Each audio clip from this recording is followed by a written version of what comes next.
Good morning, everyone.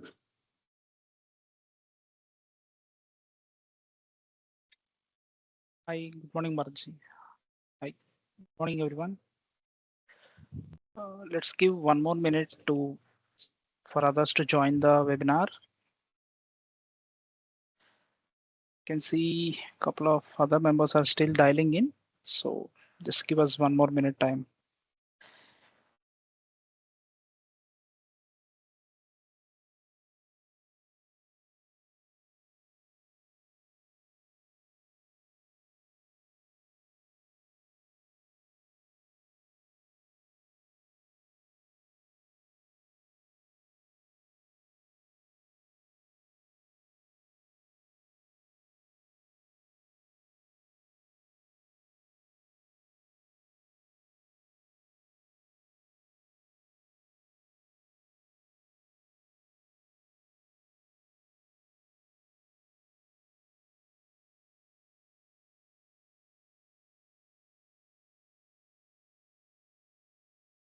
So I think we can get started. So in the interest of everyone's time.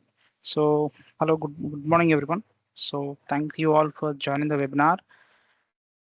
So before we begin, let me give a brief introduction about today's topic. So today's topic is Pillar 2 top-up tax, so which is applicable to M&E groups, multinational enterprise groups with a consolidated global revenue of more than 750 or more. So it is in euros. So in AED, it is like approximately 3 billion. If they achieve this turnover in at least 2 out of 4 preceding financial years, then this pillar to top up tax is applicable. So the effective tax rate is 15%. So this is again applicable effective from financial year beginning on and after 1st January 2025. So with that small introduction, so I'm just handing over the session to Mr. Bharat. Yeah, Bharatji, you Uh, can take it forward. yeah. Yeah, thank you. Thank you, Sunil, for the introduction. Good morning, everyone. Thanks for joining us. Myself, Satya Bharat. Today's topic, as Mr. Sunil mentioned, we'll be taking you through the Pillar 2 top-up tax law. Initially, we planned for the impact assessment, but then a few participants have mentioned us. It is impact assessment is something where we need to have a hands-on understanding before we discussing the topic. So they want us to start from the basics onwards. So more than impact assessment, we will be outlining most of the provisions and the articles we will be covering through, and wherever possible, we will give a comparison with the UAE corporate tax law. So we'll begin. Hope my screen is visible. Yes, we can see your screen. Okay. How many of you are already well versed with the law? At least once you have been through the complete law, UAE Pillar 2 top of tax law. Few of you have already been through.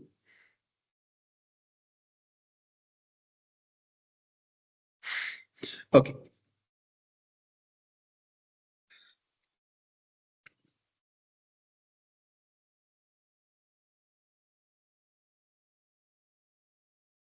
We'll start from understanding what are all the companies that are fall under this definition, the requirement of the UAE Pillar 2 top of tax law. So we'll be starting the basics onwards with Pillar 2. We'll take up two scenarios. The companies which are under the ambit of this and which are can be excluded in total. We know that all the M&E companies having more than 750 million euros of consolidated financial revenue. So the revenue we have to take from the consolidated financial statements at the UPE level, which prepared at ultimate parent entity level. In these ultimate parent entities, consolidated financial statements, and if the revenue is more than 750 million euros, like what is the period? In last 4 years, say for example, if we are comparing the test period is 2025, then last preceding four financial periods we will be verifying, be it 2021, 22, 23, and 24. So this is the test period we will consider. And out of these four, at least 2 years, more than or equal to 2 years, have crossed more than 750 million of consolidated revenue, we can say this company or this particular group is subject to Pillar 2 top-up tax law. So on day 1st January 2025 itself, we know whether this company is subject to top-up tax or otherwise. So the previous years we will be considering. Now there are some words we have used. It should be an MNE group, a multinational enterprise group we will consider. So let's understand certain terms. The group means a collection of entities, be it the ultimate parent entity, the subsidiaries, joint venture subsidiaries, or maybe we can take um, minority owned constituent entities, branches of the company. So the group will consist of every entity which are required to get consolidated. So I'm sure everyone are aware of IFRS 10. There is a consolidation. When the consolidation is required, if one entity either have ownership interest or it has the control, mainly the control it talks about. So either because of ownership interest or because of having a control, there is a need for consolidation. What kind of consolidation? It should be a line by line consolidation. I repeat, so group is a collection of entities. What kind of entities? Be it ultimate parent entities, subsidiaries, joint ventures, joint venture subsidiaries, minority owned constituent entities, permanent establishment like branches. So all these are considered to be a group. And then the second criteria is these all these entities are required to be consolidated on a line by line basis for a reason of either ownership interest or the control. Okay. Just because a group getting consolidated will not take it to Pillar 2. It should be in MNE, meaning at least one of this entity, at least, sorry, one of this entity in this group should be outside the jurisdiction of ultimate parent entity. Okay, we'll take an example. There is an individual who is holding company one. He is the owner, 100% owner. And there is a company two he is holding, and this is in India, this is in UAE, this is the third company he owns in Singapore. So he owns individually and across the nations he is holding, not as a corporate structure, but an individual person holding. Okay, so do you think this is a MNG? Can I call this as a group? Group, yes, there are multiple collection of entities, but do they require to prepare a CFS, consolidated financial statements? Because of control at the CFS, does this individual prepare a CFS? If it is not required, then we don't call, be it this company doing 1 billion euros, 1 billion euros, we don't care, because there should be a need for consolidation. The group entities are required to have a consolidation financial statements. Here, there is no ultimate parent entity. It's an individual who is holding. Assuming these companies does not have any branches or any further step down subsidiaries. Assuming that this cannot be classified as a group, provided he is not required to prepare any CFS. We'll take another scenario wherein an individual holding a holding company in say UAE, and this company is having branches. It has a branch in India. It has a subsidiary in Indonesia.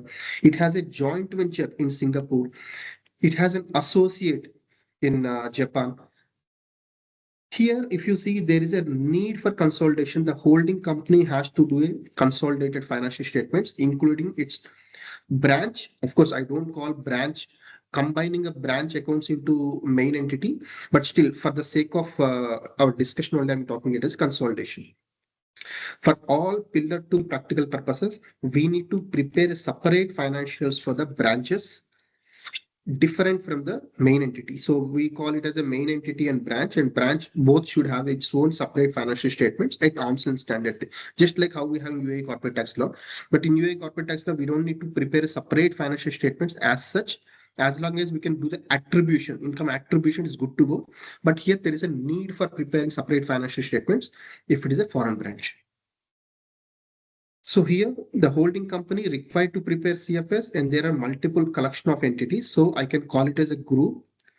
And since the ultimate parent entities in UAE, but the entities, at least more than one entity is outside the UAE jurisdiction. I can call it as an MNG group.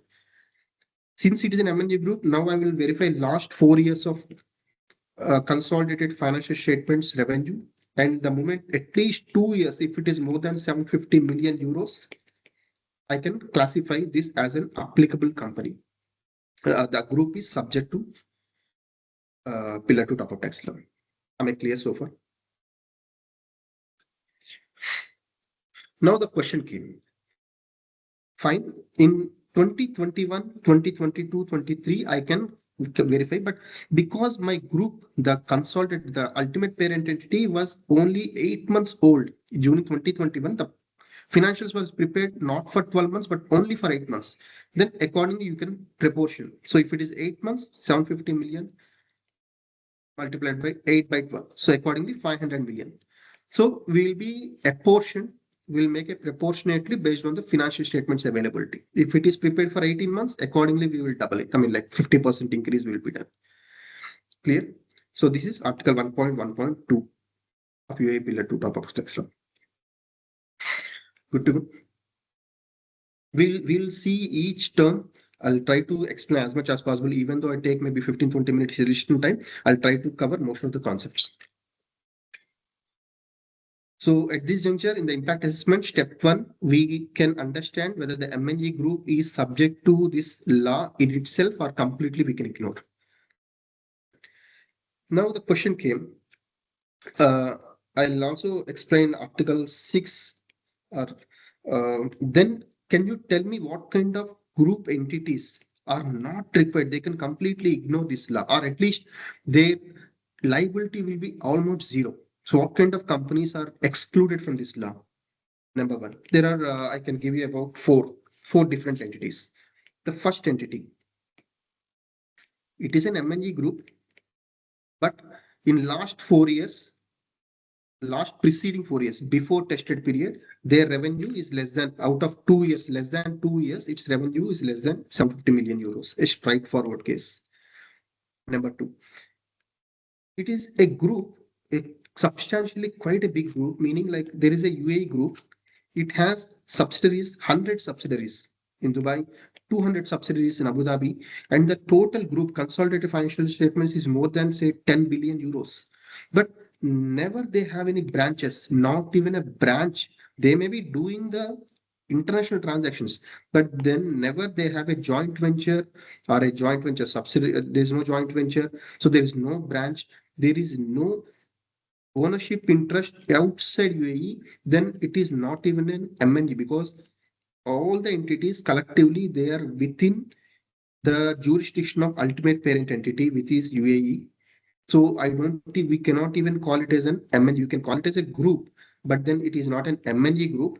So obviously this law is not applicable. So if it is not an MNG group, but just a group having its 100% shareholdings and everything, there is no footprints. There is no footprints outside UAE or maybe for what are the respective countries. Clear? If it is a 100% domestic group with no expansion outside UAE, even in the form of a branch or a joint venture, so that should be taken in consideration. Okay. The third one, they have listed, there is investment entity. Okay. Let me include, there is a list of, there are 6 companies, 6 type of entities they have listed down Article 1.5. If it is a government entity, if it is a international organization like World Health Organizations and all the international organizations, if it is a non-profit organization, and if the entity is a pension fund, or if the entity is an investment entity, but and it is an ultimate parent entity, and in not just only investment entity, it's an investment entity and also it is an ultimate parent entity. Likewise, if it is a real estate investment vehicle, which is also an ultimate parent entity. So these are the 6 entities which are excluded from the law. Not only them, their branches, their permanent establishments are excluded. as long as they do they mimic the same activities, like a government entity having a branch outside UAE, or a Indian government having a branch in UAE should mimic the similar kind of functions a government entity functions. In such case, the permanent establishments excluded, and those companies, those entities in which these six entities have more than 95% ownership or control, and more than 85% ownership or control, they have given slight conditions attached to it. But otherwise, these entities and their subsidiaries and the permanent establishment branches all are excluded. Clear? And the fourth one, Article 2.3 of UAE Pillar 2 Top Up Tax Law. Investment entities, investment entity, if it is the ultimate parent entity, the law itself is excluded. Now I'm talking about the regular investment entities. Investment entity is excluded from the top up tax payment. So they don't need to make the any top up tax payment with certain conditions attached. So the applicability we have seen, and then for the entities for which the pillar 2 is not even applicable. Clear so far? Good to go.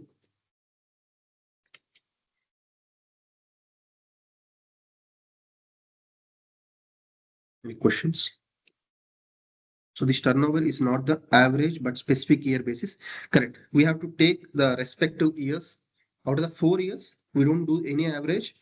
Independently, 2 years should have a threshold should be get crossed 750 million. Now the question, my ultimate parent entity is preparing as per dollars, like it is making its financial reporting on dollars, or maybe in AED, or maybe in some currency wherein the euros, because at the end of the day, all the thresholds, even if you see certain disallowance also linked to the currency of euro. So then how I need to do it? So we can take December, say for example, if you are testing for 2025, you can take December 2024 average rate, only 1 month, monthly average, but daily rates we have to take, and what are the daily rates divided by 30 or whatever 26 or 22, whatever the number of days, issued by either the World Bank or maybe UAE Central Bank, as the case may be. For example, if you are following April to March, your applicability is April 2025 to March 2026. Still, you need to use the rates as of December 2024.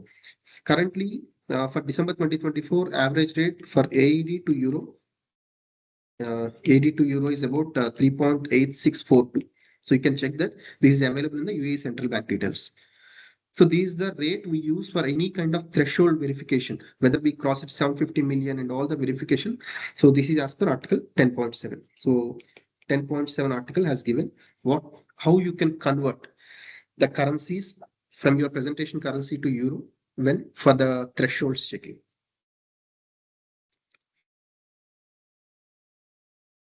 18 months FS, we have to reduce it to compare with 750 million. No, it's the other way. 18 months FS, in the case of 18 months FS, you will be, instead of 750 million, you will add 375, that would be 1.125 billion. So for that particular financials, you will compare if the revenue is less than 1.125 billion euros or otherwise.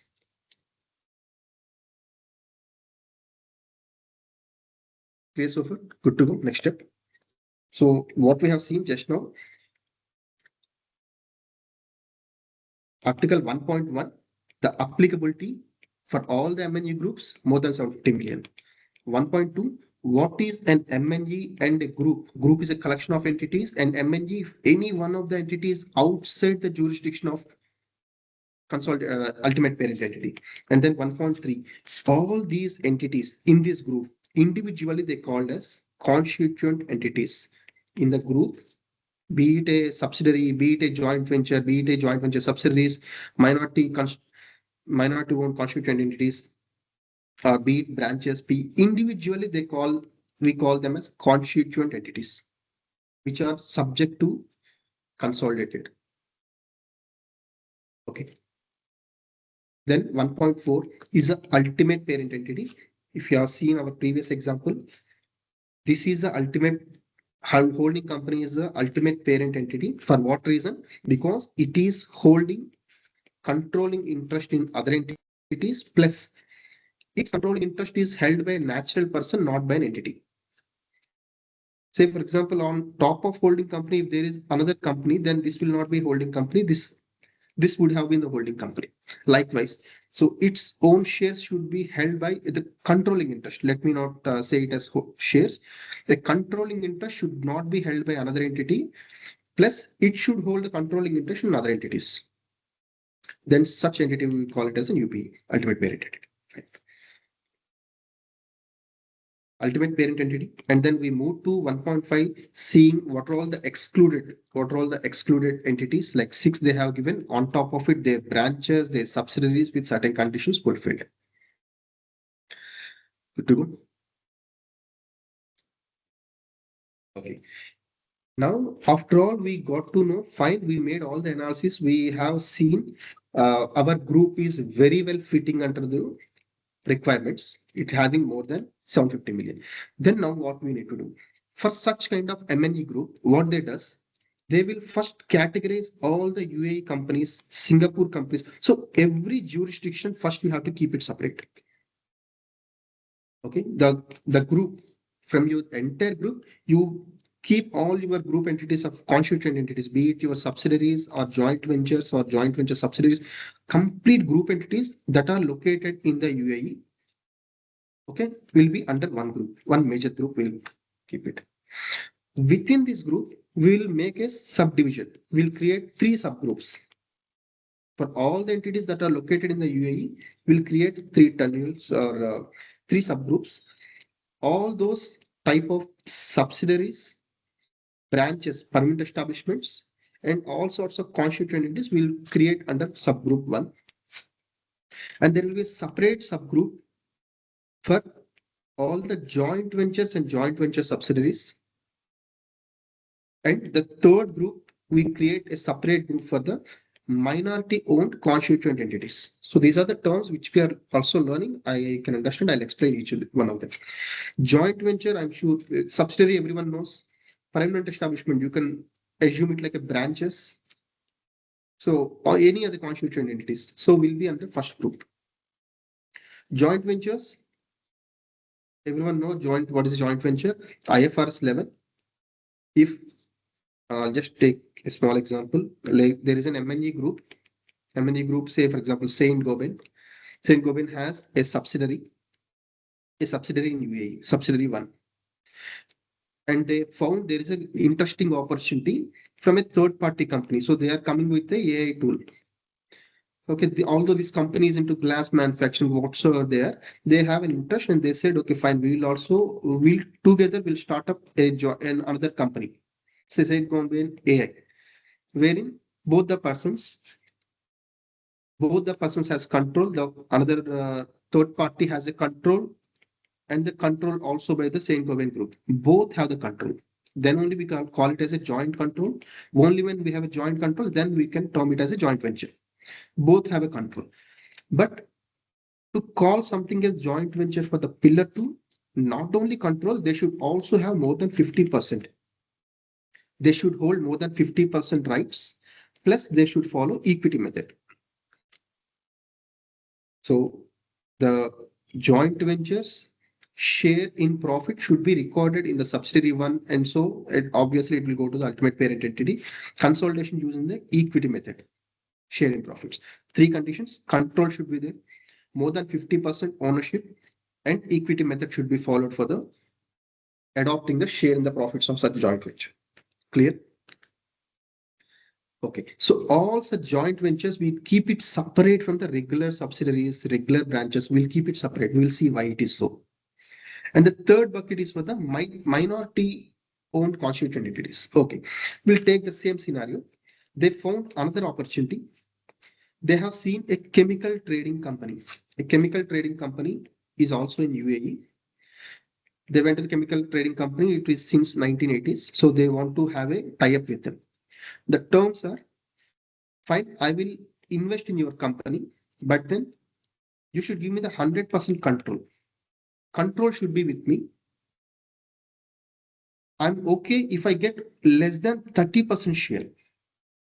30% ownership interest or maybe a right in the profit is only 30%. We can absolutely have such kind of different class of shares. So control of the company got shifted in this acquisition. The chemical trading company with the management of the previous management, they have agreed, fine, we will transfer the entire control to you, but then we will hold at least 70% or more ownership rights. You can take up to 30% or less. So such kind of companies we call minority. So the ownership by the group is only less than or equal to 30%, less than 30%. So minority owned constituent entity. Such kind of companies, or maybe say, for example, this company has another subsidiary, 100% subsidiary. So all these minority owned constituent entity and its subgroup, its subsidiaries, its branches and all will be under separate group will be created. Clear so far? So joint venture require more than 50% shareholding, and control can be joint control, no need of absolute control, and we should follow equity method. In the case of minority owned constituent entities, the group as a ultimate parent entity directly or indirectly should own less than or equal to 30%. Okay. But absolute control should be with the companies. That's why they must be doing the line by line consolidation. It should be part of the line by line consolidation, not equity method, line by line consolidation. Clear? The company changes shareholders during 2025. Group revenue is below. Is it liable to supporters? Change in the shareholders will not make any difference. I thought of skipping article number 6, but then I'll, for the benefit of many, just make a quick run through. So there is article number 6 that talks about different scenarios. Say there is a group, A group and B group. Both are MNEs. In 21, the individually both the groups are doing say 300 million euros and the other company doing 400 million euros. Okay, 22, 23 and 24, 350 million euros, 400 million euros, 450 million. So this is 500, 300, there is a reduction, fall, okay, and then 200, but let me give it 300. In 2025, there is no change in the shareholding, but this A and B joined together as a merger. So they joined together. Now in 2025, this is the tested period. So how much should I take? Should I take A individually, B or maybe an independent entity? So they have acquired, they joined together. So in this case, Article 6.1.1 A and B, you have to add them together, 850, 700, 750, and you compare whether at least two of these years have crossed, like 850 has crossed 750 and then 700, so 750. Since 2 years have crossed it, when you combine them together, this group, this new AB group will be subject to MNG. It will be considered to be a multinational enterprise group subject to Pillar 2 top-up tax law. Okay. Likewise, they have extended 6.1.1C saying a similar case wherein previously it was one group, one single group with 21, 22, 23, 24. They were doing absolutely good, 3 billion euros. I repeat, 3 billion euros, they are doing good. So now 2025, because of some reasons that got splitted, demerged into A group separate and B group separate. Now, what do you think? Do we need to apply for both of them? How do you think we should consider? Previously, historical information is there, but then historical information is the merged consolidated financials. Now we are applying on it for each single entity. So in this case, they simply mentioned ignore historical data that is no more relevant. You see in 2025 alone, standalone, whether each of those demerged group, whether they are crossing more than 750 million. If it is so, you can consider them as if they are subject to Pillar 2 top tax law. Okay, so a company changes shareholders during 2025, group revenue is below euro, is it liable? No, the moment if it is, but 2025, we are not much concerned. We have to see for 2025, 21 to 24. So if they have crossed some 50 million in those historical period, maybe 2025, they are doing only 100 million euros. But unfortunately, they were doing in 21 to 24, really big, then they are still subject to top up minimum pillar two law. However, there are some exceptions. They may enjoy some benefits. Clear? So we don't care whether there is a shareholder unless there is a merger, demerger, liquidation happen. Only change of shareholders does not make any major difference unless it is coming completely out of the M&E group. There is article number 6.2. There is article number 6.2 that covers when a constituent entity joining the group and leaving the group. Maybe you can also have a look into that. Okay. A quick recap of what we have discussed so far. We started with understanding pillar two applicability. Then only for the MNGs it is applicable. Once it is applicable, what we did, each jurisdiction we identified the entities we have, and those identified entities have been subdivided into three groups. The first group having subsidiaries, permanent establishments, and all other constituent entities. But then JVs and JV subsidiaries are kept separate, and minority constituent entities are kept separate. We are keeping them separate because Article 6.4 requires for us to keep it separate. But Article 5.6, if I'm not wrong, Article 5.6 requires us to keep it separate. Why we need to do this? Because when you are calculating the pillar two revenue, we will blend. We will like there is something called jurisdictional blending, meaning all these companies we will add together. When we are doing the pillar two income or loss, we will add all of these companies, and effective tax rate, when we calculate, we club all the amounts of these companies and we'll keep it separate from each of these calculations. Each subgroup have a different calculation, separate calculation. Clear? The purpose is we will not mix among them.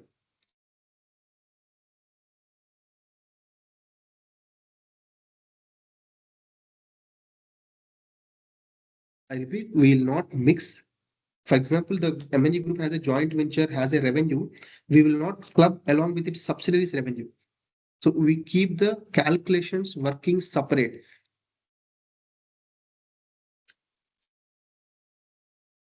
Hope I'm clear.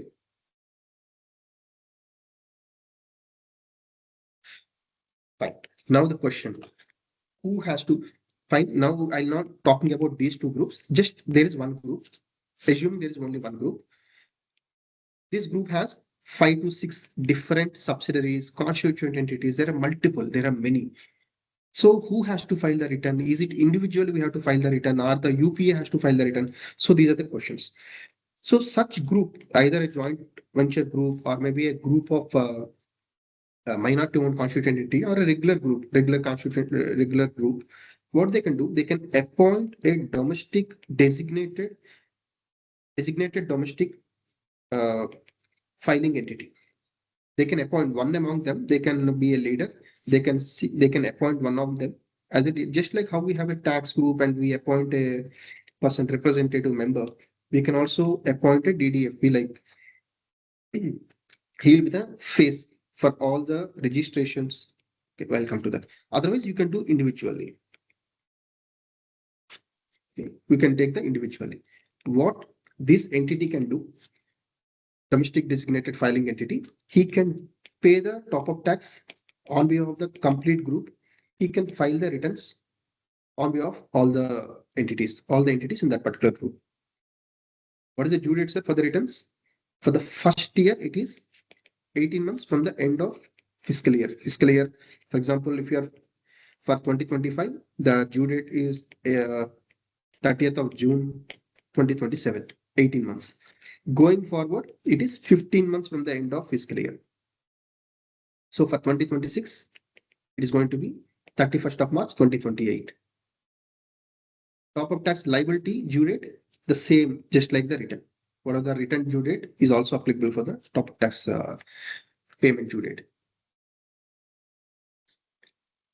Or each of the constituent they can file their own top-up tax return. They can pay individually without appointing a domestic designated filing entity.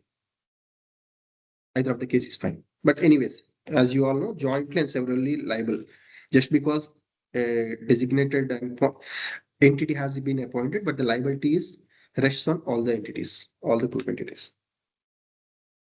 Now, coming to the registration, every constituent entity has to take the registration. Still, the window is not open. The FTA has to come up with the process, the form, and all. Still, it's not open as of now.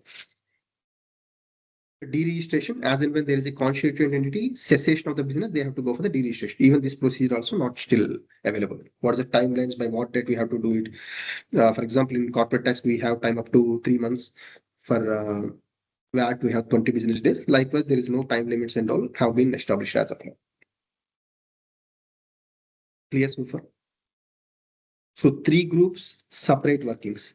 How we do these workings is what we are going to discuss now. We will not club, just we have clubbed here, but individually we will not club. So we'll go to the next step.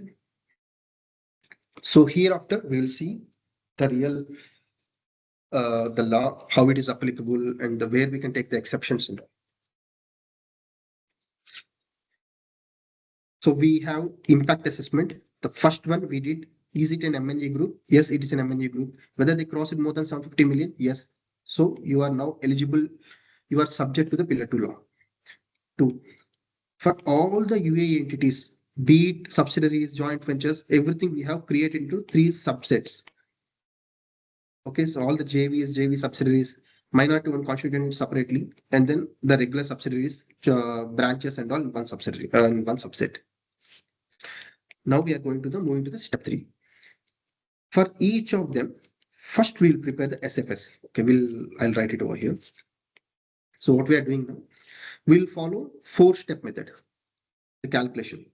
Step 1, we have to prepare standalone financials for each of this constituent entity. Okay, we will consider SFS only. In fact, CFS is only for checking the threshold of 750 million euros. Otherwise, we will not bother to look at the CFS. That is only in the assessment only, the initial assessment stage. Thereafter, SFS is the Bible for us to consider going forward. Right. So what is SFS? You can consider if 3 conditions are fulfilled. Generally, such constituent entity, be it a subsidiary branch, they are obliged, such particular entity is obliged to prepare books as per UAE law. So be it corporate tax law, commercial companies law, free zone regulations or whatsoever, there should be an obligation on this entity to prepare books of accounts or financial statements in the UAE. Number 2, such company or such constituent entity should apply IFRS when it's preparing the financial statements.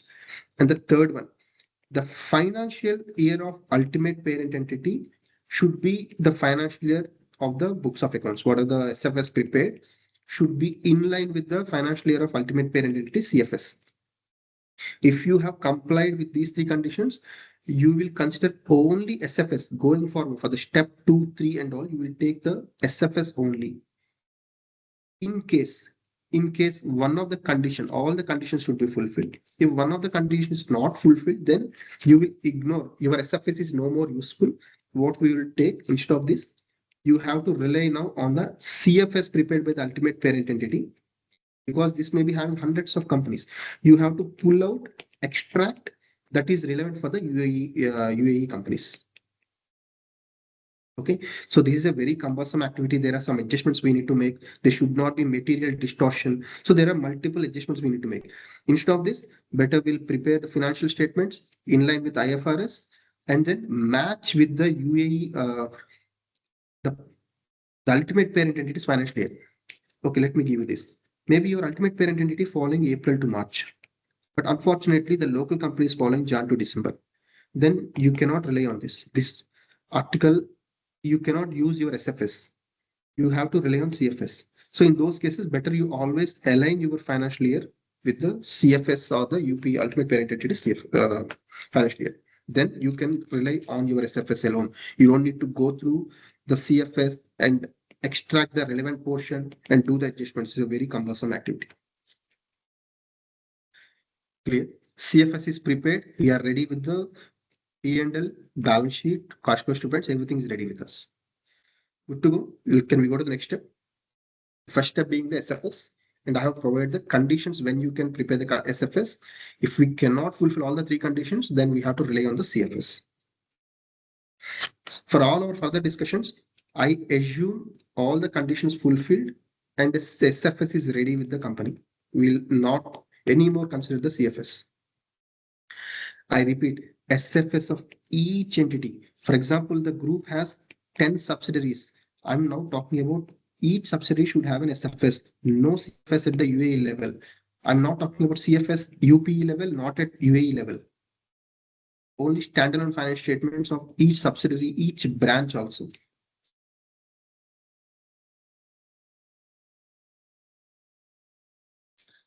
Group structure change during the ultimate parent is different now. The last 4 years. Group structure change, ultimate parent is different. No, the last revenue different from the parent company. Shivang, I'll get back to you. That's from Ms. Bensi, right? So Article 6.2 is something relevant for you, but anyways, I can get back to you at the end of the session. Was a rationale for these separate grouping for ETR? Okay, Hemant sir, I like the question, but the time is minimal. So if you see why they want us to keep it, here in this case, the major stake is from the MNG group. While in the other cases, say for example here, it's more than 70% stake is from the other entities, like other individuals, other entities. So they don't want to harm. Even this company is subject to Pillar 2 top-up tax law. They have to pay 15%. I'm not reducing that fact.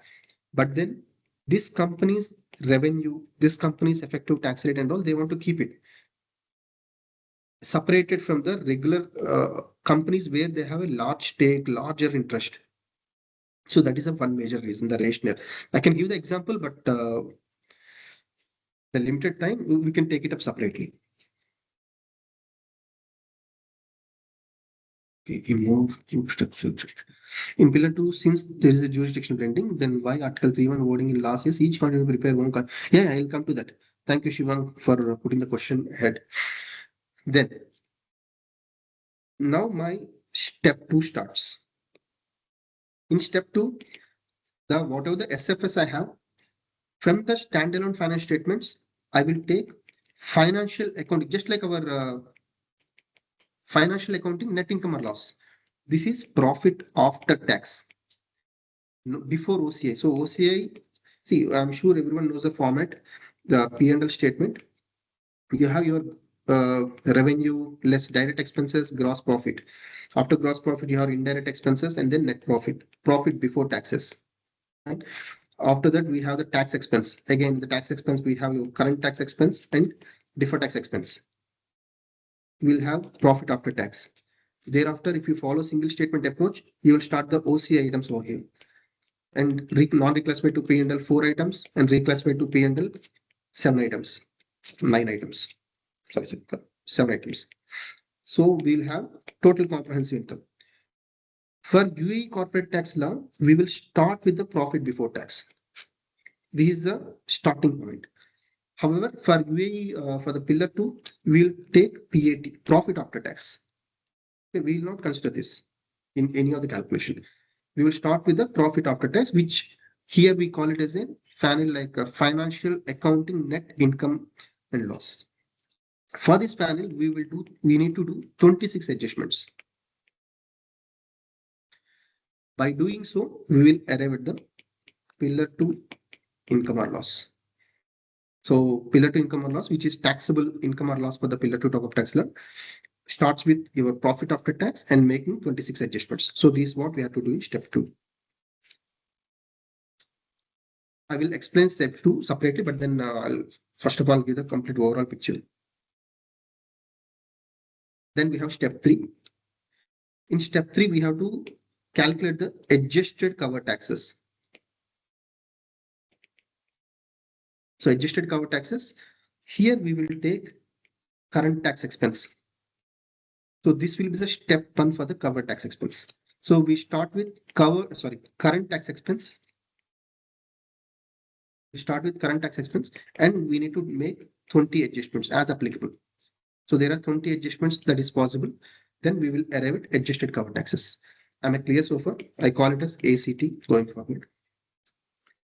Current tax expense, plus 20 adjustments, we will arrive at adjusted cover taxes. And the fourth one, which is we all waiting forward for, we have to prepare top-up tax. But before preparing the top-up tax liability, at this juncture, you have used SFS, meaning if there are 5 subsidiaries in UAE, you have got, say, for example, 1, 2, 3, 4, 5. For each of the subsidiaries, you prepared Pillar 2 income or loss. You prepared adjusted cover taxes, say 10, 15, 20. Now in step 3, in the one that we are now talking, step 4. In step 4, we are now talking about the blending. Here we do the blending. So the first level we calculate individually. Then for the step 4, we will accumulate. We'll add up each group. We'll separately add, and we will get the blended Pillar 2 income or loss for this group. If it is a joint venture group, we'll keep it separated from this. So we will include adjusted cover taxes. So here we will blend them. Otherwise, we'll first start with the SFS, then add up. Basically,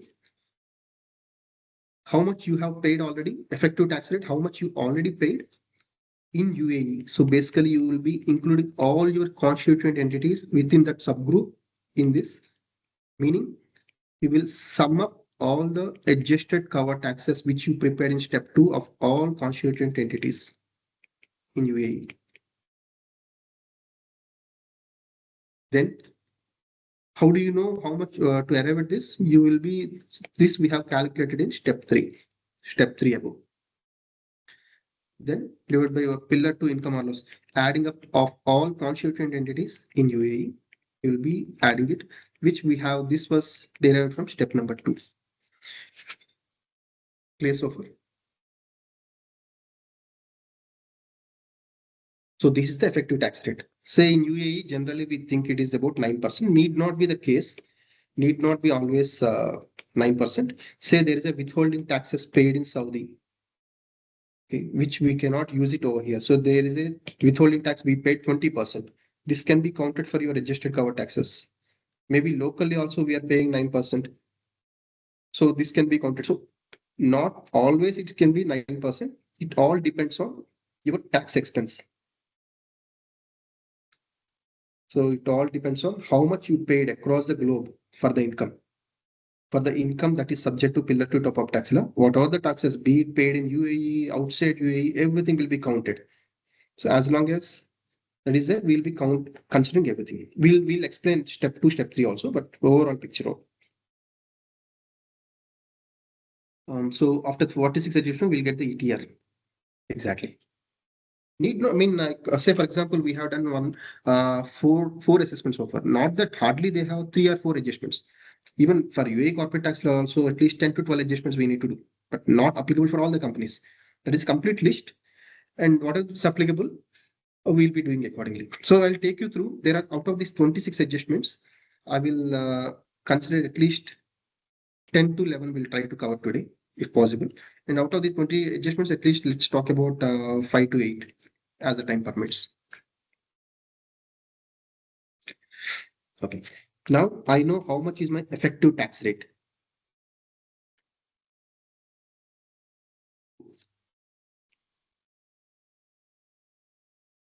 Say, for example, there is a company that made 100 dirhams profit, or say 1 million profit.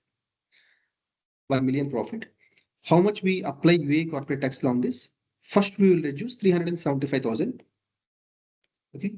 On top of it, we will apply 9%. Meaning, the UAE corporate tax law does not want to have every small amount for the companies who are doing 375,000 or less profit. Better, why to punish them? So let them not to pay any taxes. Likewise, Pillar 2 also have a concept. It says, I'm interested, my 15% or 15% minus whatever you already paid.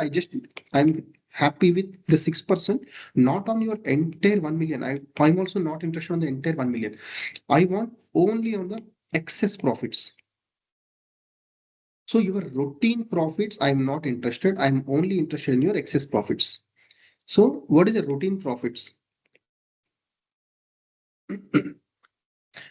For example, there is a company, they have invested say 500,000 in tangible assets, or say 5 million. Sorry. Okay. So they invested 50 million in assets, in property, plant, and equipment. So they have brought the capital, they invest whatsoever, the source of funds, I'm not caring, but then 50 million they brought. And they're also giving employment. At least 100 employees are there in his group. And total overall in a year, he is spending about 15 million in employee cost, payroll he is spending. So for such kind of companies, it's a minimum. That's a common sense. They should be eligible at least 5% they must earn because of the investment for the capital they are keeping in and for the employment that they're creating. They should be eligible for at least 5% of the investment they made. Say, for example, 2.5 million, and here 750,000 together. 3.25 million is a routine profits. Anyone for that matter getting such kind of capital should be eligible for. So, to the extent of routine profits, we are not interested. If the company made say 10 million of profit, we are happy to take only on the excess profits. 3.25 million, we want to give a benefit.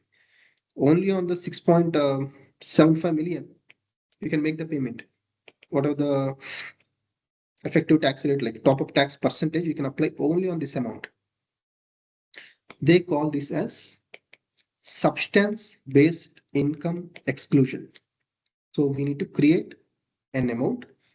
In their opinion, this is a routine profits which we are not interested. We are interested only on the excess profits. So this amount we call it as substance based income exclusion, article number 5.3. Okay, so we will see that. So I'll show the total picture now. Like your top up tax amount liability would be, we want minimum rate. We want at least 15% minimum rate minus already whatever you are already paying, be it in UAE or outside UAE, we will consider. So to that extent, we don't want to take the taxes. Again, we want on the pillar two income or loss, but then I can exclude substance based income exclusion. So we just want, so these basically we call it as excess profits together. Excess profits. And when we reduce the 15% minimum rate minus effective tax rate, we call it as a top up tax rate, top up tax percentage. On top of it, they want us to consider something called additional current top up tax. So this I will explain. This is article number 5.4. So this is article number 5.3. This is from article number 3, and this is from article number 4.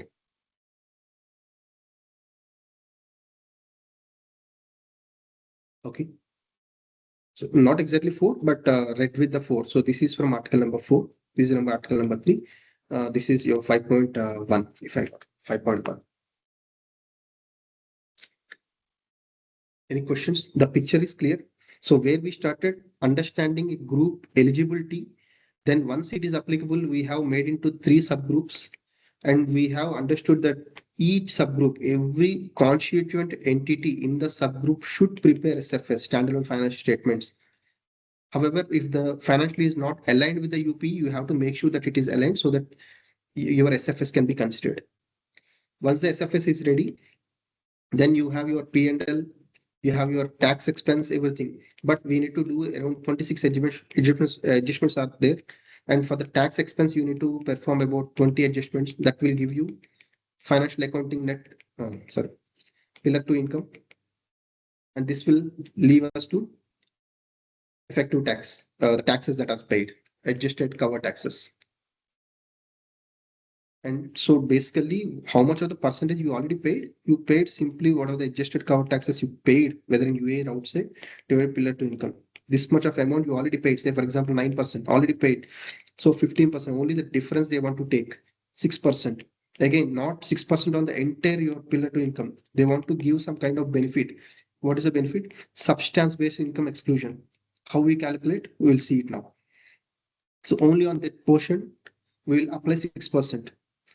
Plus, there is one more small concept, additional current top-up tax. Clear any questions?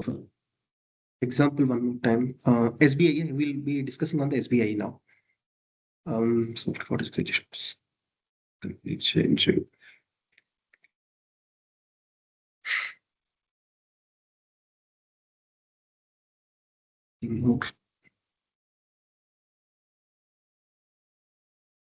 So once after, so since someone was mentioning, anyways, it is planned substance-based income exclusion.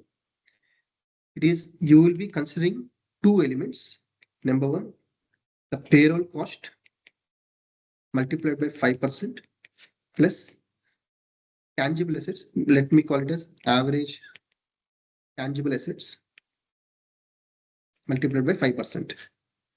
Okay. So we'll detail each one of it.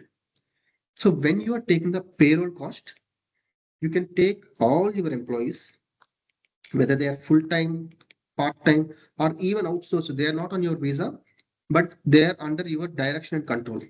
Say, for example, most of the times we take uh, reimbursement of expenses. So one group will have the back end support team, but then back charge it to the other entities. Okay. However, there is a requirement outsourced employees expense also can be taken. However, there should be a direction and control rest with this constituent entity. Because this SBI, everything will perform on a SFS level. We have to use SFS. At the end, we will accumulate. But before we start doing the accumulation, first we have to identify all these calculations at the individual constituent entity level. All the calculations. Only in the step 4, we will add up together. So even this small substance-based income exclusion also should be performed, calculated for each constituent entity separately. Okay, so direction and control, you can take them. What kind of payroll expenses? You can take wages, salaries, any kind of personal benefits like health insurance or medical insurance or pensions, gratuity, everything can be taken.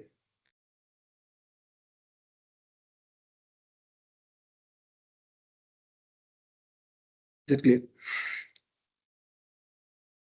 Okay. Now, they should be, that one condition is they should be available in UAE for at least more than 50% of the time.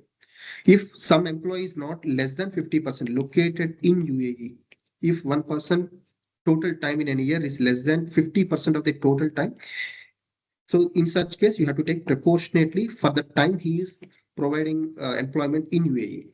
So you have a remote employee from India, you cannot take them because that's requiring the presence of that particular employee, because substance require the presence. So unless the employee is present in UAE, at least more than 50%. If it is less than 50%, proportionately we can take it. Okay. The next number, 5%. 5% is the general. However, for the transition period, as per Article 9.2, they have given slight benefit. What they mentioned, instead of 5%, I'm okay. In 2025, you take 9.6%. In 26, you take 9.4%, later 9.2%. Likewise, in by 2033, we will reach to 5%. So thereafter, we will go with 5% alone. However, for now, we can use 9.6%. Likewise, even for this 5%, for the tangible also, Article 9.2, for 2025, you can take 7.6%. Next year, 7.4%. You can, by 2023, 2033, it will be touching back to 5%. So for the 2025, when you're doing the calculation, we can take 9.6, 7.6, not 5%. Okay. Then what is average tangible assets? This is nothing but your opening balance and closing balance after all the depreciation, impairment losses. So carrying values of your tangible assets in the books of accounts. Tangible assets only, and we can take the opening and closing divided by 2. So the average we will consider. I'm expecting a question from Hemant sir. Quickly explain this SBI.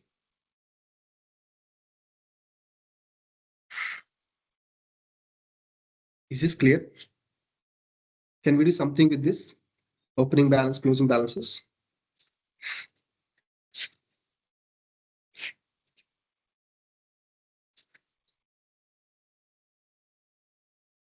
Okay. And the next condition, the asset should be located physically in UAE at least for more than 50% of the time. Otherwise, you take proportionately. The value should be proportionate. Now the question, Hemant sir, I'm sure he must be asking me or must be running his mind. Okay, if I need to consider my carrying values, why should not I revalue? I will do the revaluation. Okay, can I take the inflated value so that I'll get more substance-based income exclusion rule? Or I will do another thing. From one constituent entity, I will transfer to another constituent entity. Here now the books of account shows only 100. I will transfer it 500 at fair market value only. Can I do all this? So it is given such scenarios they don't consider. So we cannot, they will not consider revaluation. And any transfer of assets between the constituent entities, then you have to take the disposing constituent entities price. I mean, what are the carrying value? You will not get the benefit of the revalued amount or the amount that is purchased from the constituent entity. However, a business combination purchase uh, in a business combination, if you got any higher amount, that is fine. In a purchase price allocation, it is okay. Okay, I'll not go into nitty-gritties, but yes, you can go through all this. There is a reasons, logics for everything. So is this fine? SBIE payroll cost. As a simple example, if the company's income is say 50 million, they made an income, pillar two income is 50 million, and the company also have 500 million in tangible assets. So 5%, 25 million, plus they have a payroll cost of say 100 million, 5%, so 5 million. So up to 30, these two together we call it as substance based income exclusion, 30 million. So the total pillar two income minus 30 million. These your routine profits. You can also call it as routine profits, but then most commonly used as is substance based income exclusion. This 20 million is your excess profits. So apply your 6% or what are the percent on this 20 million only. Good, sir. So 12 o'clock. I doubt how far we can cover step 2 and step 3. So at least you got a fair idea. Okay, this also I'll not be covering. These rare scenarios we come across. Um, Rare scenarios we come across the additional current top-up tax. So let me cover some important topics for now. Is this okay so far? So do I really need to do all this, all the calculations? Is there any way that I can completely say my pillar 2 top-up tax is zero? I want to pay pillar 2 top-up tax just zero. Is there any such situations? Yes, I can give you 6 such situations. 6 scenarios when your top-up tax is deemed to be zero. So that is before we start. Okay, we started here. Okay, we started step 1, step 2 and all. But there are times when you can consider your top-up tax is equal to zero. And then although you need to perform the conditions or not, but you need to perform the SFS, you need to prepare, everything is there, but then there is nothing go out of the pocket.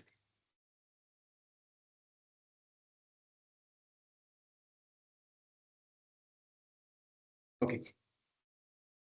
Any guess? What are the 6 situations? Any 1 or 2 situations can you give me?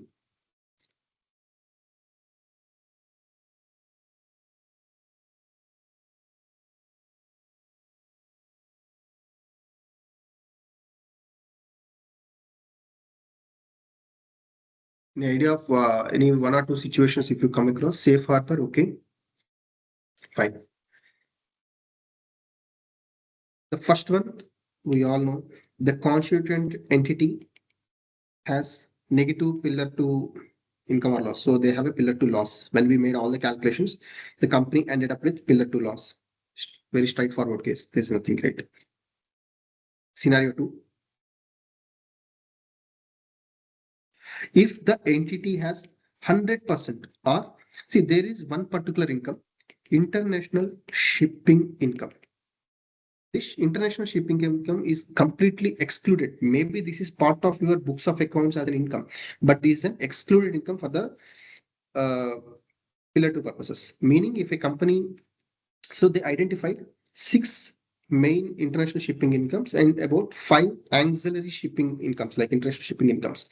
Like what? If you are doing a business of international transportation of passengers or goods, or if you are providing vessels on a charter basis, on a time charter basis, or even if you are providing vessels on a bareboat charter basis, but to another constituent entity.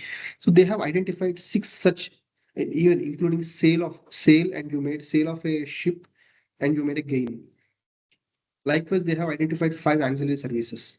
As long as your ancillary services total revenue is less than 50% of your main revenue, the entire income can be excluded for the purpose of, like, basically an exempted. International shipping income is exempted. So for such companies, the top-up tax is going to be 0. Scenario 3. To scenario 3, it's article number 9.3. 4 conditions we need to fulfill. So they call it as, you are in a initial phase of international expansion. So I don't want to trouble you. You are just in the initial beginning stage of international expansion. So I don't want to trouble you. Just I'm going to give you top tax is equal to 0. You make the calculations and everything. You, at the end of the day, you can take this benefit. What are the benefits? What are the conditions I need to fulfill? The first condition, the ultimate parent entity should not be in a jurisdiction where there is an income inclusion rule. For example, India, China, UAE, they have not incorporated income inclusion rule. So ultimate parent entity should not be an income inclusion rule. I repeat, I'm talking about a constituent entity that is located in UAE. So this is one of the scenario wherein this entity does not require to pay any top-up tax. There are 4 conditions to be fulfilled. The first one, the entity, the constituent entity is UPE, the ultimate parent entity, should not be in a jurisdiction where there is an income inclusion rule has been implemented. Condition 2. The total group, this total MNG group together, including the constituent entities, UPE, should be less than or equal to 6 countries, 6 jurisdictions. Their footprint should not be not more than 6 entities, 6 countries. So because their initial phase means they should be less than 6 countries, their presence. Condition 3. Okay, say for example, you have presence in 3 countries. And this is your UPE country. So you have a huge establishment. There is a factory, manufacturing setup you have where the total tangible assets value is more than 500 million or say 500 million euros. Okay.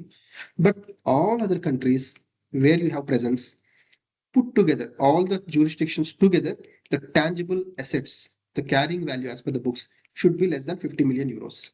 So I don't care about one jurisdiction where you have a very big presence. I don't even count the tangible assets. Rest all the places, all the jurisdiction you count, accumulate together, and the tangible assets book value, carrying value should be less than 50 million euros. Condition 4, this is only for the first 5 years.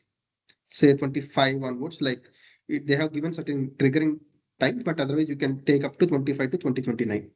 5 years, you can take this benefit. So if you are falling under such kind of category, those constituent entities can take the benefit of it.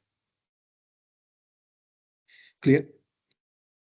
So if you see this, it is purely based on the substance. We have not seen any of the SFS values. SFS only to check whether the total, all the jurisdictions together, less than 50 million euros or not. So whenever we require million euros, we have to take the last December's monthly average daily, the daily rates of the December month, we need to average and we can take it for the conversion sake. 3 more scenarios of that sort. Okay. The 4th scenario, but you will be surprised to see all the 3 scenarios has more or less the same inputs. The qualification, the criteria would be the more or less the same, but with slight differences. So to get into pillar 2 income or loss, what we have done, we started with financial. We have to start with the financial accounting net income or loss plus 26 adjustments. In the other case, you have to, for the adjusted cover taxes, you start with the current tax expense plus 20 adjustments. Can you give me a easy life, can I completely ignore this? And is there any other test I can perform before I jump and do this kind of adjustments? Is there any other way that I can completely skip it away? Yes, here comes Article 8.2.1. Temporary safe harbor rules. The fifth one, permanent safe harbor rules. The sixth one is de minimis exclusion. Okay. Article number 5.5, article number 8.2.2. This is article number 8.2.1. Okay. First, we'll talk about this. Here, this is only valid for 2 years. Only for the first 2 years, you can enjoy this safe harbor rule benefit. Okay. Then, if I don't need, where should I get the data? I don't need to perform all these adjustments. You can straight away, what you can do, go to your UP ultimate parent entity, ask for the CBCR report. In the CBCR report, every jurisdiction will have a separate data. So you take a UAE jurisdiction, simplified UAE jurisdiction data, and you use this data for the subsequent tests. So in this CBCR report, it will have all about constituent entities.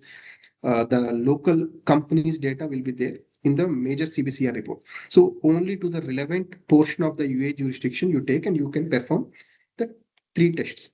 If you can fulfill any of the test, you are good to go. You are considered to be having top-up tax liability as 0, deemed to be 0. Clear? Initial phases. Correct. Any idea what is the first test is all about? We can name them. This is de minimis test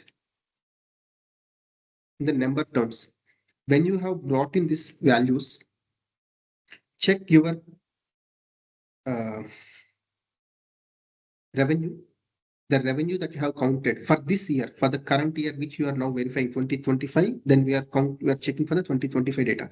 If the revenue is less than 10 million euros plus, and your profit before taxes is also less than 1 million euro, you can consider yourself as fulfill the test. Revenue should be less than 10 million euros. Profit before taxes should be less than 1 million euro. There are adjustments. It's a very detailed one, 8.2. I'm just giving an outline sketch of it, but then very detailed. So they have given lots of ifs and buts. So what people does, since it should be less than profit should be less than 1 million euro, they will do all the fair value losses. They will try to record all the fair value losses. So they have given an adjustment. If the fair value loss is more than 50 million euro, ignore. It's not considered. So they have given certain adjustments. Although you take from CBCR, but then they have made certain protection. People should not take it for a grant. So I'm not going into the nitty-gritties. But otherwise, this is the test number 1. Test number 2. Routine profit test. So routine profit test is just like the one that we have seen. Your profit before taxes, you don't need to calculate the pillar 2 income or loss. Here the criteria is PBT. So no need of doing all the adjustments. Straight away from your SFS or from the CBCR report, check if your profit before tax is less than substance based income exclusion. You are good to consider. You are considered to be having fulfilled the second test. And the third one, effective tax rate test. Simple, take your tax expense from the books of accounts, divide by your profit before tax. What it will give you? Effective tax rate. You don't need to perform all the adjustments. Straight away, effective tax rate. If this is more than transit rate, transition rate is nothing like generally it is transition rate in 2025 they have given 16%. In 2026 you can consider 70%. So meaning if your total effective tax rate is more than 16% in 2025, you can assume yourself as complied with the law. You may be asking what is the possibility? Here we are paying only 9%, but then you may be paying in India some withholding taxes. You are paying in Saudi withholding taxes, which you are not able to claim. Foreign tax rate is sometimes allowed, sometimes not allowed. Maybe different reasons it could be. For any reason, if your overall effective tax rate is more than 16% in 2025, or if your effective tax rate is more than 17% in 2026, you can confirm, you can consider yourself a test, fulfill the third test. So either of the test, or. So if either of the tests have been fulfilled, for the first 2 years, very simplified. Don't do all the adjustments. First do this test. If top tax is zero, then don't go do all the necessary adjustments. You are good to consider. There is no liability on the head of the company on this particular subsidiary or the group. Okay, this is only for 2 years. Even for the later years, also more or less the same. But the information from where you pull out the information is important. Say, for example, going forward from 2027 onwards, we have to rely on the permanent safe harbor rule. It also has exactly the same test, de minimis test. So de minimis test, but however, you have no choice. You cannot simply rely on CBCR report.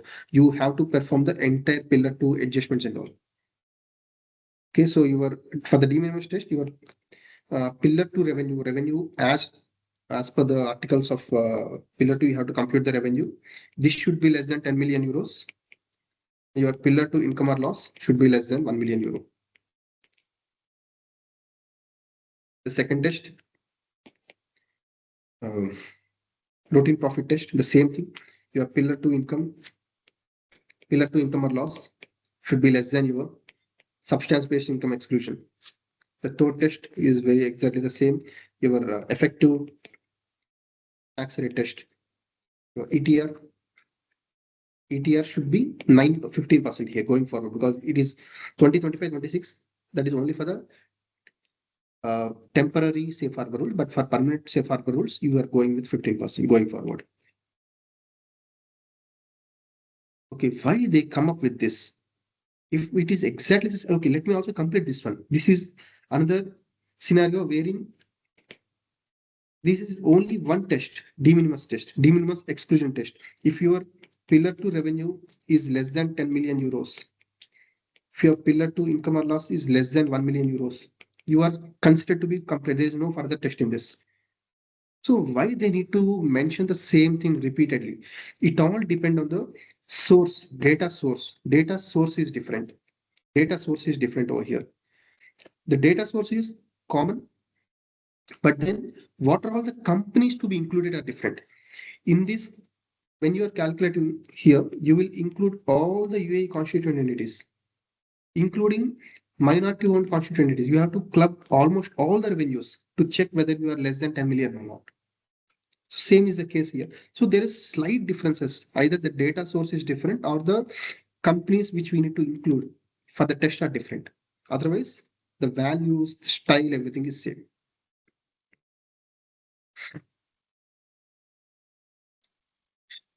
A question so far? How is it interesting or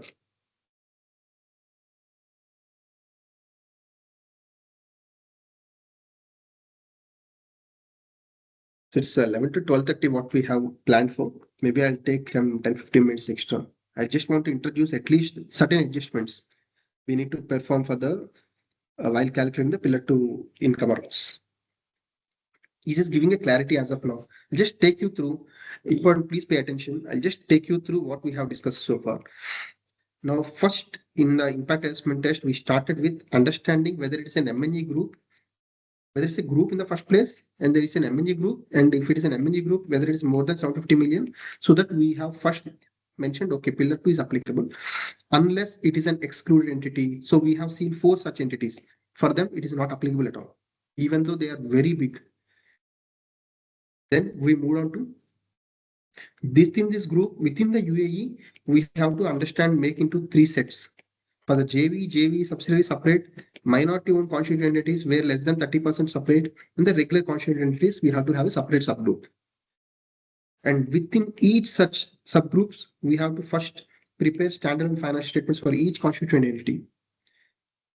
Okay, from once this is ready, we will take the financial income, financial accounting net income or loss, and we'll do some adjustments. By doing this, we will arrive at the pillar 2 taxable income or pillar 2 income or loss. Likewise, we have to take current tax expense plus do 20 adjustments. We will be arriving at the adjusted cover taxes. Okay, from the same financials, we need to take out the payroll cost, into 5% or whatever the transition rate plus tangible assets, average tangible assets into 5% rate or transition rate, whatever, we will be arriving at substance based income exclusion. Now, top up tax is not on every amount. They are interested in only taking on the first, if minimum rate they want 15%, but then if you have already paid some amount, they are not interested. How you get this? If you, what are the adjusted cover taxes by pillar 2 income or loss, which was already paid. So no need of paying again, say 9%. Not on all the entire pillar 2 income or loss, they are not interested. They want to give the relief of substance based income exclusion. They want to take only on the excess profits. Plus, there is a small concept which we don't generally come across, but important. If time permits, we'll see, otherwise, we'll ignore. The additional current top-up tax. Okay. So what we have covered, we have seen this in detail. However, before we stepping into this, we have another choice. There are 6 scenarios wherein top-up tax is straight away zero, either in the case of losses or in the case of international shipping income. The company is into a pure international shipping company, just they're the best persons, they'll be having the benefit of it. It will be excluded. Or if the company is into, the group is into international, initial phase of international expansion, meaning less than 6 countries. So all the conditions, 4 conditions to be fulfilled. Or safe harbor rules, permanent and temporary safe harbor rules, and the de minimis exclusion. More or less, we have the same test, de minimis test, meaning your revenue should be less than 10 million euro and your profit should be less than 1 million euro. Test 1. Here both should comply. Both should comply. Test 2. If you're already paying effective taxes less than, effective tax rate is already more than 15%, 16%, 17%, there's no point in you doing all these adjustments. So you can blindly assume your top-up taxes zero. Or your pillar 2 income or loss or profit before tax, as the case may be, is less than substance based income exclusion. So you don't have any excess profits. You just only have is routine profits. So no point in taxing again. So 6 scenarios they have covered. Good, sir.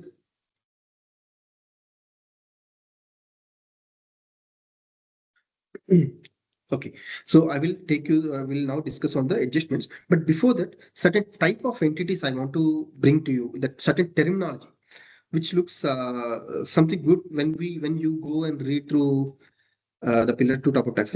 Maybe once we have the clarity over these entities, it will be beneficial. The first one, flow through entity, you call it as flow through entity, or you call them as fiscally transparent entity. So what's a fiscally transparent entity? There is an entity that made say 500 dirhams or 550 million, say 5 million euros, 5 million AED profit it made. UAE corporate tax law mentioned, okay, fine, I don't want any taxes on this income, but I will take taxes from your owners. So for me, you are fiscally transparent. You are a transparent company. I don't want any kind of taxes from you, but I will take it from attributable from your owners. Maybe if it is multiple owners, what are the portion attributable to them? I will go and catch hold of them. So for me, you are a flow through entity. I'll just flowing through, I'll be going and I'll catch hold of your owners. You are fiscally transparent for me. Any examples, sir, from the UAE corporate tax perspective? Any examples for the flow through entities in UAE? Okay, unincorporated partnership. Unless Article 16, unless we apply to FTA for the classifying such entity as a separate legal entity. Otherwise, we can do it by default. An unincorporated partnership is a flow through entity, meaning the respective income or expenses, assets, and liabilities will be considered as if that belongs to the owners. Any more examples? Okay. Foundation by default hold a separate legal entity status. However, we can approach FTA if we fulfill, there is Article 17.1, there are 5-6 conditions. If you fulfill these conditions, we can apply to FTA saying that I want my foundation to be considered as a flow through entity. I'm sorry. Um, Let me just rewrite it. Okay. So flow through entity, we have unincorporated partnership. However, if we apply to FTA, we can classify this as an opaque, meaning to have its own taxable status. But when it comes to the foundations, by default, it will have a separate legal entity status. But then we can approach FTA with a condition of fulfilling the conditions of Article 17.1, and we can request our FTA to consider such foundation as a flow-through entity. Meaning whoever the owners of the foundation, say for example, the foundation has a properties in UAE, residential commercial properties. Okay, the book carrying value is 500 million. It's sold for 750 million. There is 250 million profit. If you don't approach FTA with a separate request, then this 250 million is subject to tax in the foundation hands. However, if we can comply with all the 17.1 conditions, and then upon confirmation or approval from the FTA, this 250 million will be subject to tax in the hands of the owner. If the owner is a natural person, it will be considered as a real estate investment income, no taxes. So there are multiple such scenarios. So I'm talking about such kind of entities, flow through entities. Say, for example, if this owner is in India, then he don't need to pay any taxes in UAE. But then in India, for the global income, he'll be subject to tax. Clear? Okay. So we'll talk about such kind of companies. I want to introduce certain terms. Okay. The entity is in UAE, for instance, it's a foundation. And the owner is in Germany. The owner of such entity, where UAE will not consider. So UAE said you will be considered to me, you are a fiscally transparent entity, or you are a flow through entity. So I don't want any taxes on from you. I want to take taxes from your owners. Germany said, okay, fine. For me, also, the foundation is considered to be a flow through entity. Like India, in last example, India. So the foundation is considered to be a flow through entity. I will catch hold of the owners for their global income. They have to pay the taxes. Okay. If the entity has the same status, flow through entity by both the government, both the jurisdictions concerned, then such entity we call as tax transparent entity. Scenario 2. The same foundation, UAE said, okay, you are a flow through entity for me. I don't want any taxes from you. I will take it from the owner. Germany said, fine, I don't care. Since you are a foundation, you have an establishment, you have an incorporation. I don't consider as a flow through entity opaque. You are an opaque, meaning the taxes, whatever the 250 million you pay in UAE, I'm not going to take it from the owners. UAE does not want this, neither Germany. Good case. So what you call this? The taxable person is super happy. Both the jurisdiction does not require this. Such kind of companies we call as reverse hybrid entities. Reverse hybrid entities. Scenario 3. Ultimately, UAE says you are a foundation. Since you didn't apply to me any kind of application, by default, you are considered to be opaque. You are not a tax transparent entity. You have to pay the taxes on such amount. While the Germany says the moment you are a foundation, I assume the owners are subject to taxes. So for me, the entity, the foundation is a flow through entity. So owners, I will take money from the owners. So now it is both the countries trying to take the taxes. Such kind of companies we call it as where the taxable person completely unhappy. Hybrid entities, both the jurisdiction trying to take the tax of it. Fine. Then one last thing. Tax transparent entities, if it is an ultimate parent entity, the location of such entities is where it has been, say, for example, it's a foundation. Under the foundation, you have hundreds of investment companies, real estates, and foundation is a flow tax transparent entity because both the countries have recognized it as a flow through entity. So for such kind of tax transparent entities or flow through entities, let me call it flow through entities, the UPE where it is located will be, if it is a ultimate parent entity, and its location will be considered for all the pillar 2 purposes. If it is not an ultimate parent entity, this such company will be called as stateless entity. Stateless entity. Okay, I'll repeat. So there is a foundation.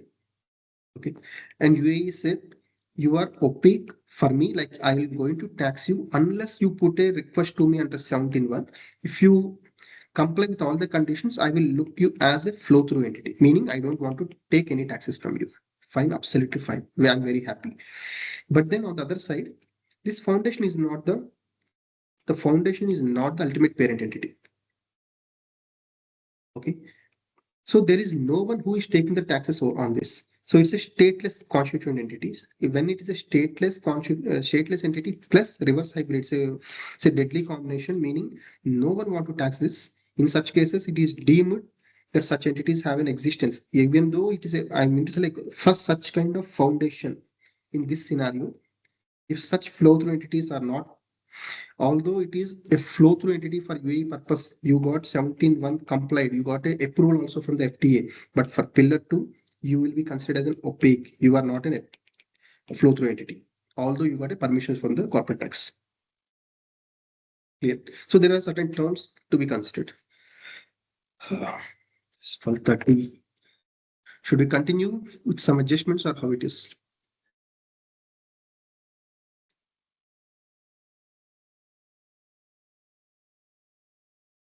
Some responses, please.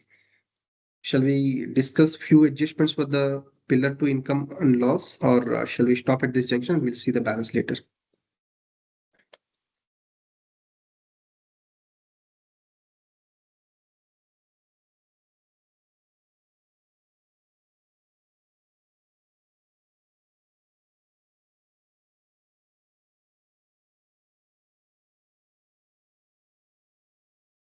Okay, fine.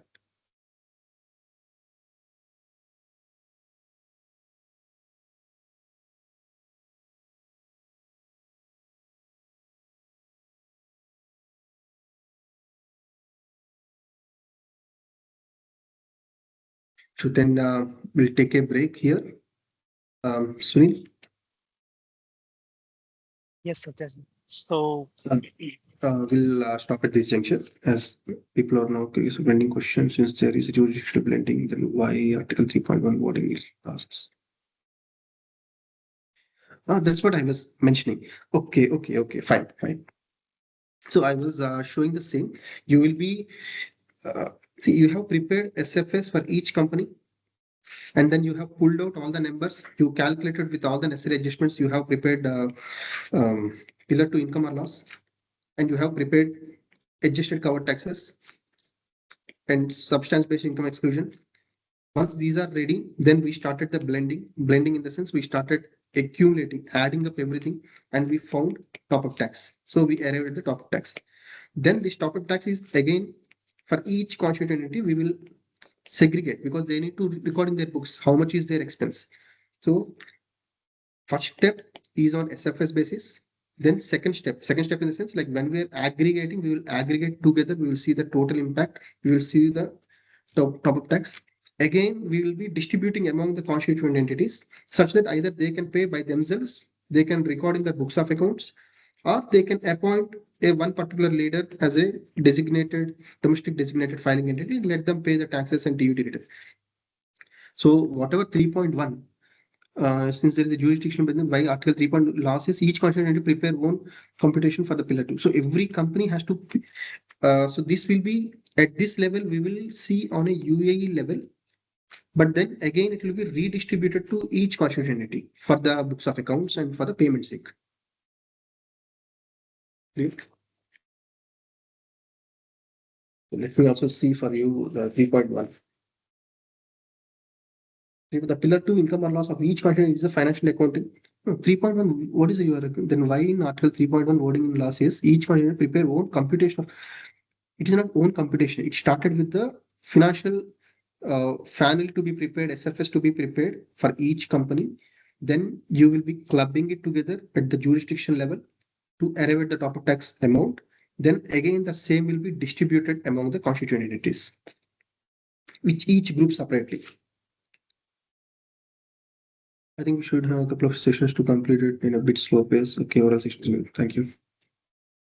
Thank you. Yeah, it is a very dry subject and a lot of concepts also we need to understand, as we are limited only for the Indian taxation or maybe Pakistan taxation or UAE taxation, but there are multiple other regimes like dividend distribution regime, dividend deductible regimes, tax distribution methodology regimes. So, say for example, how it works in UAE.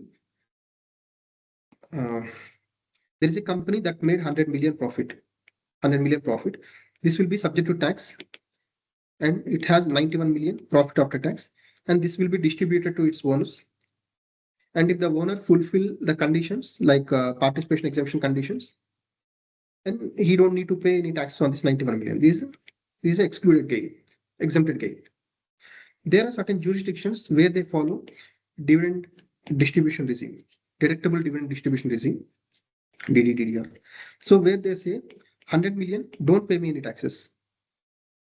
Okay. Or when you are 100 million, if you have distributed say 91 million or say 100 million, if you have distributed to your owners, then your income, this is a deductible expense. Whatever the dividend you are distributing is a deductible expense for you. Your income is zero because I'm going to take it from your owner. So for owner, he will not get the benefit of exemption. So these are different style of thing. Number two, likewise, there are certain investment companies. I'm sure these are also in India. Investment companies, so they are into a mutual fund company. They made 100 million AED as their profit. They are generally subject to 9% taxes, and then whatever the leftover should be can be distributed to unit holders. But then there are certain jurisdictions, you don't need to pay me the taxes as long as you don't distribute. So your tax will be only against the distribution. Okay. So this is against the distribution, you will get a benefit. And there are countries that says like, oh, against the distribution, you have to pay the taxes. Otherwise, as long as you hold, you reinvest, there is no need for the payment of the taxes. So there are multiple concepts we need to understand to have a complete grip over pillar two. And one more thing, MD 120. What is this? Transitional relief. What is the transitional relief we get? If we have an immovable property, intangible assets, or financial assets, financial liability, and what are the carrying amount you have, or original cost, till the fair market value as on first day of the first tax period, 1st of January 2024. So this is my pre-tax era gain. So they want to give a relief, transitional relief they want to provide. Right? This is for the UAE corporate tax law. However, for the pillar two, they are not providing this as a benefit. So they have different style of providing the transitional benefits. What is the transitional benefits they are providing? Okay, and this is the case. And let me also ask you, the same company made a huge losses in 2022 to 2023. The company made say 100 million losses. 2024, by luck, the company has made say 200 million profits, or 250 million profits. Can this 100 million be adjusted against 250 million? UAE corporate tax law.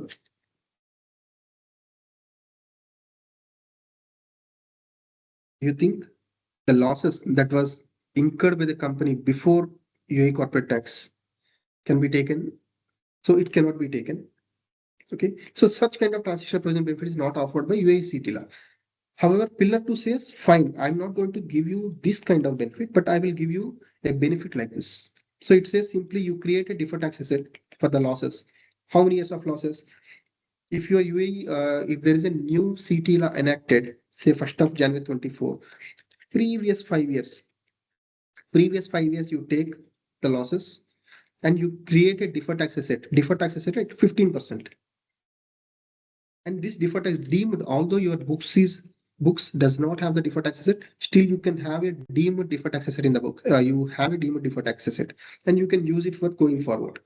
So the benefits are different, and the style, the presentation would be different. So it takes time. We are also planning for a detailed course also about 12 to 15 hours, along with FinTedu. So we'll come up with all the details in future. If you have any questions, particularly for any particular adjustments, we are happy to take it up.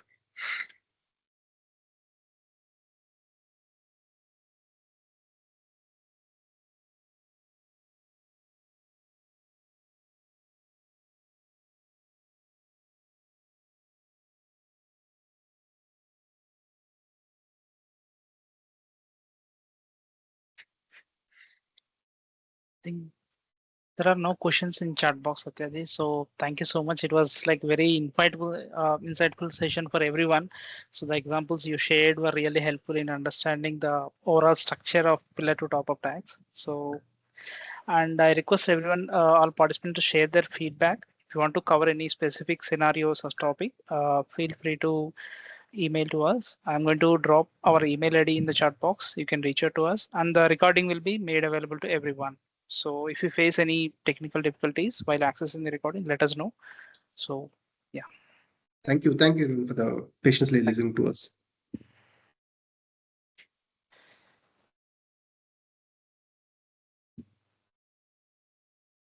In case if you have any questions, we are ready to take it up.